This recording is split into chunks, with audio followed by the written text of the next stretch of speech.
Concurso Sempre. Inteligência em concursos.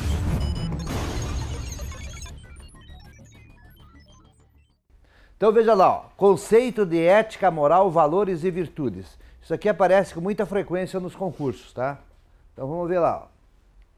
Bom, o que é a ética? O que é a ética? Primeira grande dica que eu vou dar para vocês aqui, ó. Atenção. O segredo da ética está aqui, ó. Ela estuda os princípios ideais da conduta humana. Os princípios ideais. Bom, então o que significa isso? Significa que na prova, olha o macete que eu vou dar para vocês. Na prova, você tem que responder como deveria ser e não como é. Como deveria ser e não como é. Esse é o grande macete, tá? E eu vou dar um exemplo de cara para vocês, ó. Quem já fez essa aula já conhece esse exemplo. Mas vale a pena ser lembrado, que é o seguinte, ó. Vou verbalizar para vocês uma questão que caiu no concurso da Polícia Federal faz uns 2 anos. Polícia Federal, hein? Era múltipla escolha. E veja aqui como você vai aprender ética com essa questão. Sim, ó. Vou verbalizar a questão para vocês. Bruno e Joana trabalham no Departamento Administrativo da Polícia Federal, tá? Bruno e Joana, colegas então da Polícia Federal. Joana utiliza impressora, papel e tinta da Polícia Federal, né, da repartição, para imprimir trabalhos escolares. Já viram isso em algum lugar? Só viram, né? Certo? Bem, é uma tradição no Brasil, por isso que a questão foi muito bem colocada. Eu não conheço uma empresa em que o funcionário não se ache no direito de imprimir seus trabalhos escolares usando equipamento e tinta e papel da instituição. Pública ou privada, isso é normal. Bom, então ele foi lá na ferida, ele pegou um exemplo bem brasileiro, né? Bem do tipo quem está fazendo o concurso, quer dizer, todo mundo conhece a situação e tem que julgar aí sob o ponto de vista ético. Daí tinha 5 alternativas. Atenção, veja as 5 alternativas. Alternativa número 1. Bruno deve se comportar como se não estivesse percebendo que Joana fazia isso. Alternativa número 2. Bruno também deve fazer. Tá? Sim, não na ética, né? Porque na prática é exatamente isso que acontece, tá? Por isso que eu digo, você tem que pensar na ética e não na prática. 3. Bruno deve estabelecer uma cota para Joana, tá? 4. Bruno deve aconselhar Joana a não fazer mais isso, tá? E 5. Bruno deve denunciar Joana. Qual que é a correta? O que vocês acham? 5, né? Então, agora alguém conhece alguma pessoa que foi dedurada no serviço público ou no serviço privado porque usou na hora do almoço a estrutura da instituição para preparar um trabalho escolar? Não. Então, entendeu? A resposta certa é como deveria ser. Bruno deve denunciar Joana. No entanto, se você pensar como as coisas são, você colocaria provavelmente a 4. Bruno deve aconselhar Joana a não fazer mais isso. Ou, eventualmente, tem uns mais peitudos que colocariam o quê? Que a correta era a segunda. Se ele faz, eu também posso fazer. Se ela faz, eu também posso fazer. Então, aqui que está o grande detalhe para você acertar a questão em ética, tá? A ética se refere ao que você entende que deveria ser feito e não o que é feito. Tá vendo a diferença? Então nós estudamos cultura na aula passada, no finalzinho da aula passada, lembra? A cultura tratava do quê? Do como as coisas são. Então eu poderia dizer assim, ó, as 4 primeiras alternativas, se a questão fosse lá, sob o ponto de vista da cultura, e aí é bom para vocês entenderem a diferença entre cultura e ética, sob o ponto de vista da cultura, você responde pelo que acontece. Cultura é o que acontece. Ética é o que deveria acontecer. Ficou tranquilo essa aí? Então, é até bom anotar isso aí, hein? Isso aí é importante. Cultura é como as coisas são. Cultura é como as coisas são. A aula passada, lembra? Cultura é como as coisas são. E ética é como deveriam ser. Certo? Então, como é que vai ser a coisa? Você vai pegar a questão e ela vai sempre abrir com aquela frasezinha, né? Sob o ponto de vista da cultura. Ou sob o ponto de vista da ética. Bom, se for da cultura, você vai responder, bom, então agora eu tenho que ler tudo isso aqui pensando como as coisas são. Se lá em cima estiver sob o ponto de vista da ética, bom, eu tenho que responder como as coisas deveriam ser. Perceberam? Não tem como errar esse troço. Não tem como errar a questão de ética, porque elas são fáceis, só que elas te colocam nessa armadilha e a tendência tua é responder pela tua experiência. Aqui você não responde pela experiência. Você responde o que deve ser. Na cultura, você responde pela tua experiência. Ah, eu já passei por isso e lá aconteceu isso. Responde que dá certo. Beleza? Então, de novo, ó, ética é a parte da filosofia que estuda valores morais, né? Quer dizer, aquilo que deveria ser feito. E os princípios ideais da conduta humana. Então, o principal é você anotar ali princípios ideais, beleza? Ou como deveria ser. Bem, agora veja aqui, ó, uma outra coisa importante que você tem que anotar aí. A ética se refere ao comportamento individual, tá certo? Aqui, ó. Abrange o conjunto de princípios morais ligados ao comportamento individual, tá? Então, como deveria ser o comportamento individual? É eu, a Joana, o Bruno, tá vendo? Não é a equipe. Quando eu falo em equipe, eu já vou pro lado da cultura, tá? Você chegou depois, isso aí não tá na apostila, tá? Como a aula ficou mais longa, eu tenho uma aula inteira, então eu estou indo além do que está na apostila, tá legal? E depois eu disponibilizo isso no espaço do aluno. Beleza? Eu vou deixar para você depois acho que eu conversei com você isso não. Vou deixar para você a cópia na área no espaço aí para vocês colocarem no ambiente da Polícia Federal. Beleza? Bom, então atenção, primeira informação, você responde como deveria ser. Segundo, como deveria ser o comportamento individual. O seu e de qualquer outra pessoa tomando a decisão sozinha, porque a ética é você... Eu poderia até usar um outro termo muito interessante, que vocês conhecem bem, nós no Brasil usamos muito isso. A ética, você atua acompanhando a tua consciência.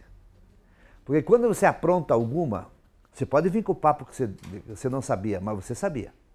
Tá? Mas quando vamos aprontar alguma coisa, a gente sempre lá dentro da nossa consciência, cara, vou dar uma aprontada agora aqui, hein? Vamos ver se dá certo. Ok? Outra coisa, muito concreta, por isso que é princípios ideais. Nenhum de nós é ético. Todos nós temos falhas. Nós mentimos, tá? Nós enrolamos, nós fazemos o corpo mole, certo? Nós, se puder passar a ser em alguém, nós passamos. Isso é do ser humano, tá? Então, fica fácil você julgar. Por quê? Pode ser que alguns estejam próximos de uma pessoa ética, mas de vez em quando dá umas mancadinhas. Deu uma mancadinha, você deixou de ser ético, certo? Tranquilo? Então, segunda informação ligada ao comportamento individual. Então, quando você for jogar uma questão, você vai jogar se eu estivesse nesse lugar, como eu deveria fazer. Certo? Conjunto, então, de princípios morais que devem ser respeitados no exercício de uma profissão. Bom, se devem ser respeitados, anote outra coisa importante sobre ética que pode aparecer na prova. Ética se refere aos nossos deveres individuais perante a sociedade. Ética se refere aos nossos deveres individuais perante a sociedade.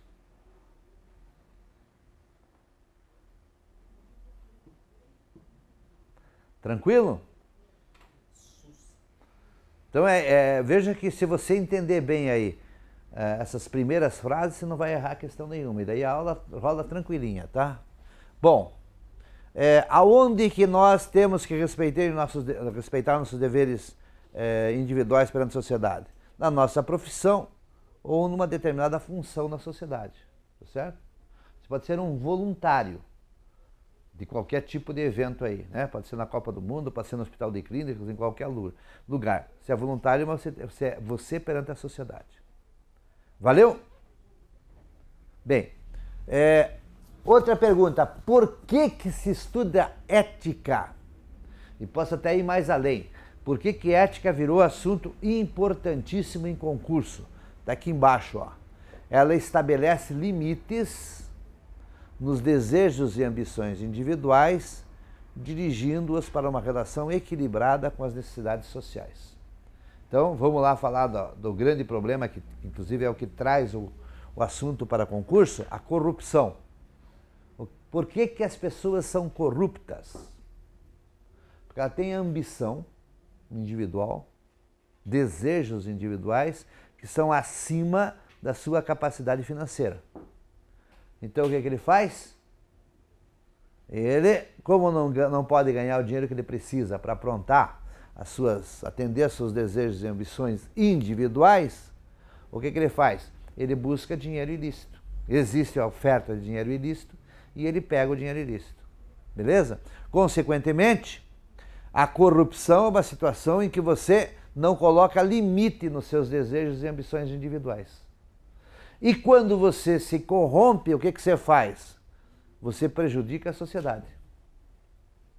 Tá? Então, está aqui a explicação do porquê que nos últimos 5 anos, cada vez tem mais questões sobre ética. Ética hoje, num concurso padrão Polícia Federal, vale de 3 a 5 pontos. Por isso que justifica uma aula. Tá? E é um assunto fácil, que se a pessoa tiver um pouquinho de orientação, ela não erra a questão. Você vem de uma boa família, aquela família que o pai e a mãe pegam no pé, que enche o saco, que cobra, a tendência é você não errar a questão de ética. Tá? Se você é uma pessoa que vem de uma situação de família muito solta, que larga tudo, que não dá muita bola, às vezes a pessoa até já tem mais idade, já trabalhou em situações de poder ser corrupto, etc., aí ela coloca as ambições individuais antes das necessidades sociais. Beleza? Então, se perguntarem, tá aqui, ó, o surgimento do conceito de ética e da necessidade de seu estudo, né? E isso podia ser até no Brasil. A entrada do estudo da ética em concursos, podem fazer essa pergunta. Se deve a quê? Se deve à necessidade de estabelecer limites aos desejos e ambições individuais, dirigindo-os a uma relação equilibrada com as necessidades sociais. Como a corrupção está muito forte em algumas áreas do governo, eles já estão cobrando nos concursos para já dar uma raspada aí em quem, de repente, já tem a ideia de entrar no serviço público e lá é fácil de ganhar dinheiro. Então já dá uma podada aí, entendeu? E outra coisa importante é que este é o momento que vocês estudam, então se entende que vocês estão receptivos, né? Valendo o ponto, fica mais interessante, receptivos a esse sermão aqui chamado ética, né? Tranquilo?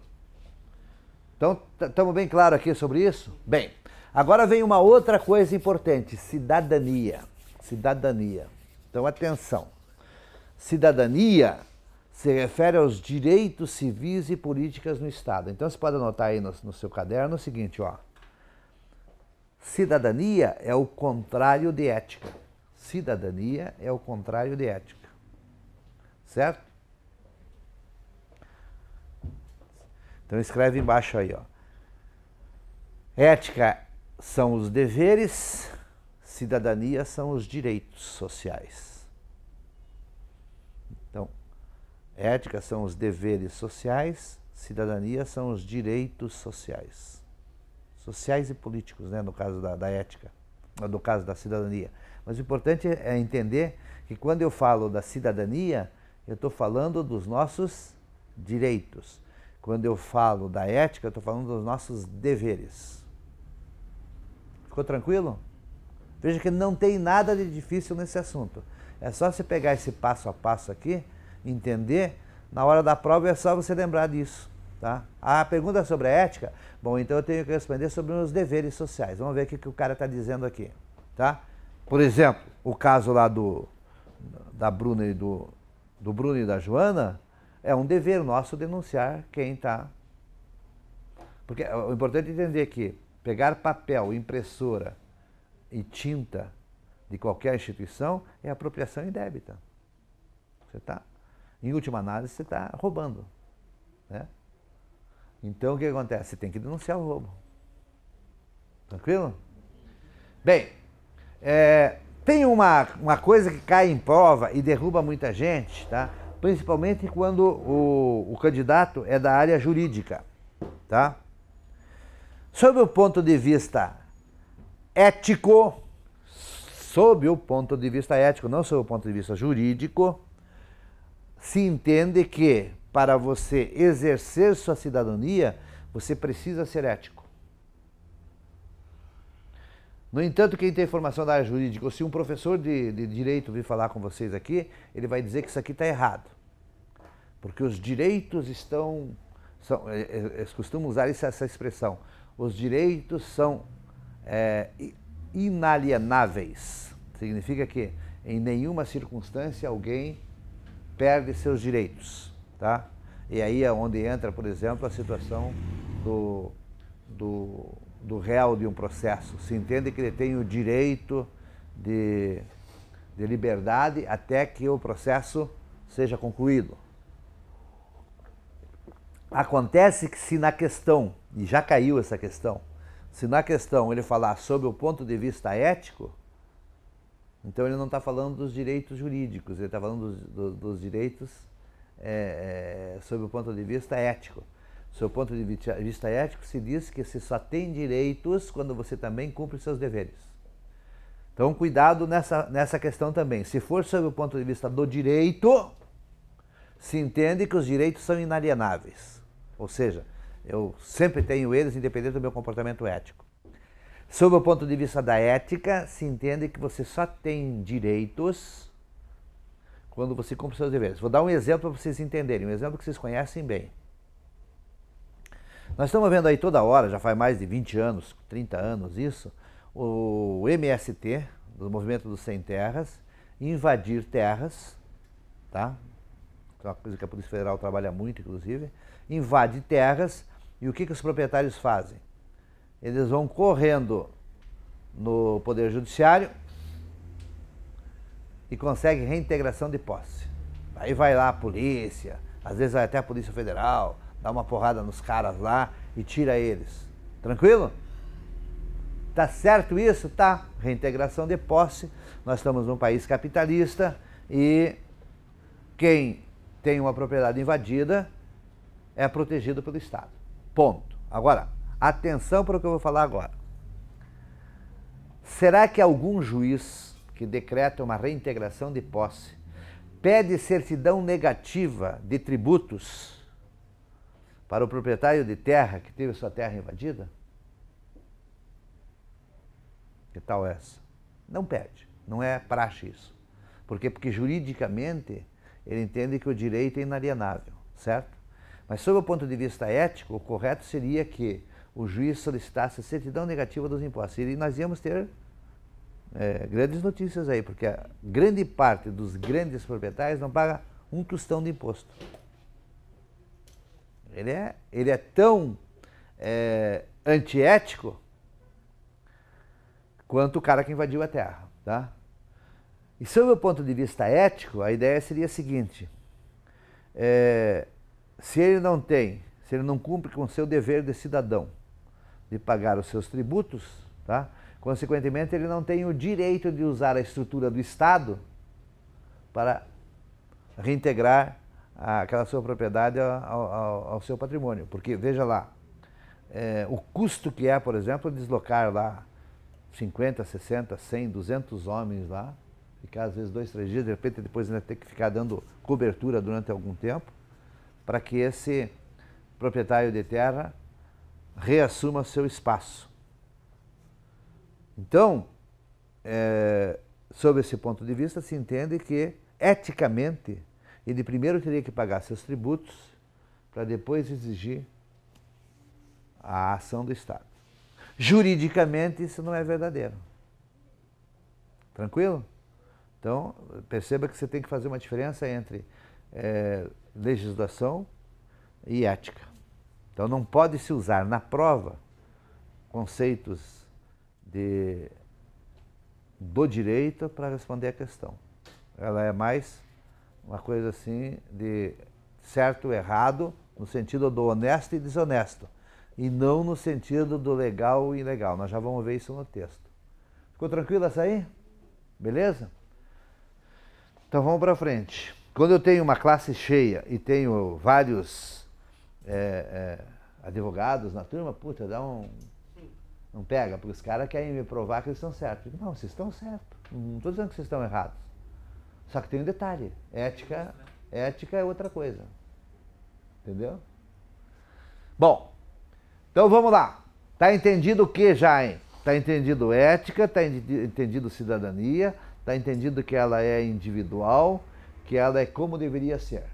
Tá?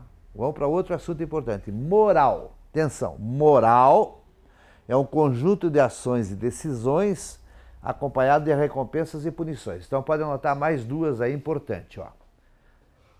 Ética é teoria, ética a gente estuda, certo? Ética a gente estuda, então é teoria, beleza? Moral é prática. Moral é prática. Então, moral a gente aprende dando a cara para bater. Ética você aprende teorizando.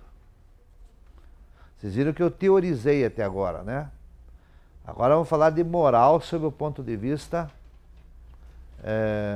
prático. Então, moral é prática. É, de novo, certo ou errado, mas é prática, beleza? Bom, outra frase importante que aparece na prova e que vocês têm que anotar aí e que é decisiva. Então é assim, ó. Moral varia? Sim, correto é esse. Moral varia no tempo e no espaço geográfico. Moral varia no tempo e no espaço geográfico. Beleza? Então vamos lá dar exemplos para vocês. Vamos analisar primeiro no tempo. Conversem com as avós de vocês, tá? Conversem com suas avós e pergunta para ela como é que era a mulher separada há 40 anos atrás. Como é que funcionava? Talvez vocês até já tenham conversado com ela, ela já tenha falado isso para vocês. Ou alguém da minha idade tenha falado isso para vocês. Eu peguei essa fase ainda quando eu era jovem, tá? Faz tempo, né? Então o que tem lá? Presta bem atenção no que eu vou explicar. Há uns 40, 50 anos atrás, a mulher não se separava. Porque ela, quando se separava, ela era marginalizada na sociedade, inclusive pela sua própria família. Tá? Isso não estava escrito. Então, se não estava escrito, não era um comportamento ético. Mas era praticado. A irmã, a cunhada, não convidava uma mulher separada para uma festa de aniversário porque pegava mal. Então, o que acontecia na prática? Poucas mulheres se separavam. A grande maioria pegava o traste e ficava com ele a vida inteira. Não tinha essa opção. E ela sabia que se ela se separasse, ela ia ter problemas seríssimos, tá? Bom, qual era a lógica que tinha isso? Mulher separada, tá, caçando o meu marido. Essa que era a ideia. E era verdadeiro. Não era mentira. Porque pensa uma mulher, a gente está falando de mulheres jovens, né? Mulher não faz seus 30 anos, por aí. É lógico que uma mulher, nos seus 30 anos, tá? Ela procura companhia. Como ela não podia casar de novo, tá? E tinha outra coisa, solteiros não se interessavam por mulher separada. É lógico que ela, lá, mais dia, menos dia, ela caía na conversa de um homem casado. Consequentemente, ela socialmente, ela era indesejável pelas outras mulheres. Interessante isso, até para a própria irmã às vezes, tá?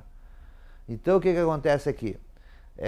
Qual era a moral na época? A moral na época era se casou e não quer perder seu conceito de de dignidade, fica com o traste até o final da vida. Conversa com as suas avós que elas vão contar isso. Se vocês nunca conversaram isso com as suas avós, conversa, vocês estão estudando para a prova, tá? Bem, então eu quero só deixar bem claro, isso nunca esteve escrito, portanto é moral. Então como é que a mulher aprendia que ela não devia se separar?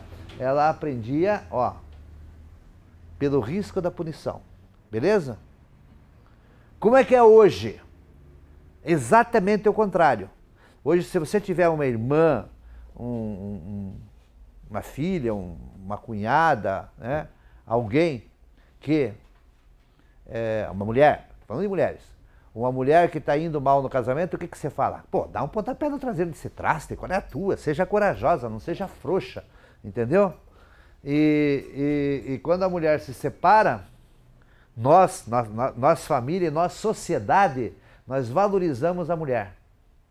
Lógico que aí tem um aspecto jurídico no meio que antes não tinha o divórcio, agora tem o divórcio. Por quê? Porque hoje a mulher divorciada, a gente entende, pô, essa mulher aqui, ó, essa aí realmente está fazendo a coisa certa. E nós condenamos a mulher da nossa família, que tem um traste lá, e que está sofrendo na mão dele. Então, a mulher hoje que não se separa quando está mal no casamento, a gente chama ela de frouxa, chama ela de covarde, né? Chama ela de burra. E quando ela se separa, a gente dá força para ela. Tá? Então, o que nós tivemos aí? Uma situação que hoje a mulher separada, que daí então pode até não se divorciar, só se separa, não interessa. Ninguém pergunta para a mulher qual é a sua situação jurídica. Tanto que vocês sabem que a mulher, na faixa aí dos seus 30 e poucos anos, está separada, o que ela diz? O que ela diz? Estou solteira de novo. Não é isso? Não é essa a frase? Estou solteira de novo. Então a gente nem usa o termo divorciado, a gente chama ela de solteira. Tá? Ah, eu sou solteira de novo, mas eu tenho 2 filhos do meu primeiro casamento. Quer dizer, veja como mudou completamente o conceito moral. Eu quero saber o seguinte, está escrito em algum lugar isso? Então, isso é moral. Então anote esse exemplo. Esse exemplo é muito importante para você, na hora da semana, você recuperar o tema. Então põe lá, mulher separada, tá? Mulher separada. Há 40, pode botar assim, ó, no século XX, para ficar mais fácil, no século XX era punida pela sociedade, certo? Punida entre aspas, né? Quer dizer, era marginalizada, né? E no século XXI, que é o hoje, né? Ela é bem vista pela sociedade. E a mal vista qual é? Aquela que permanece num casamento que vai mal. Falei alguma coisa que vocês não concordam? É isto ou não é? Então, isso é moral. Então, o que eu expliquei para vocês? A moral varia no tempo. Tranquilo?